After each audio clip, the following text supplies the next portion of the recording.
शांतरापुर GP नोडाल उप्र विद्यालय वार्षिक क्रीड़ा उत्सव केन्दुझर जिला घटगां ब्लॉक शांतरापुर जीपी नोडाल उप्र विद्यालय वार्षिक क्रीड़ा उत्सव 2 दिन धरी पालन होईछि।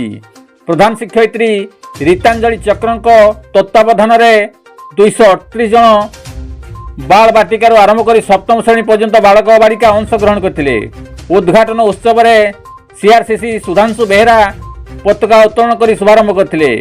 उद्यापन उत्सव में श्रीमती चक्रंक सभापति अनुष्ठित होता सभार मुख्य अतिथि भाव घटगां ब्लॉक अतिरिक्त गोष्ठी शिक्षा अधिकारी जगदीश नायक जोगदे बेले सम्मानित अतिथि भाव school chairman Sanjay Kumar Behera, school committee member Sheikh Daud, मक्तब स्कूल प्रधान शिक्षक आशरफ अली जोगदे।